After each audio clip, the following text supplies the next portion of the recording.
ప్రజా సంకల్పం ప్రశ్నిస్తుంది, అక్రమ నిర్మాణాల మీద యుద్ధం ప్రకటించింది. అందులో భాగంగా ఈరోజు 10th జూలై ఈరోజు మనం ఇప్పుడు ప్రస్తుతం అయితే ఎమ్మెల్యే కాలనీలో ఉన్నామండి. ఇటు పక్కకే మన సీఎం గారి మిత్రుడు దగ్గరి రేవంత్ రెడ్డి గారి ఇల్లు నివాసం పక్కకే ఈ యొక్క నిర్మాణము అంటే అనుమతులు ఒకలాగా తీసుకుంటున్నారు, నిర్మాణం ఒకలాగా చేస్తున్నారు. అంటే టీజీబీ పాస్ నిబంధన ఉల్లంఘిస్తున్నారు. జిహెచ్ఎంసీ సర్కిల్ 18 అంటే అనుమతులు ఒకలాగా ఉంటుంది, నిర్మాణం ఒకలాగా ఉంటుంది. అంటే నిబంధనలను టీజీబీ నిబంధనలు ఉల్లంఘిస్తున్నారు అధికారులు.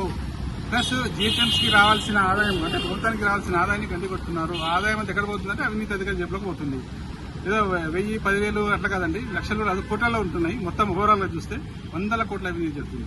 మరి జిహెచ్ఎంసీ ఎట్లా అభివృద్ధి జరుగుతుంది? జిహెచ్ఎంసీలో మనం అభివృద్ధి చేయాలంటే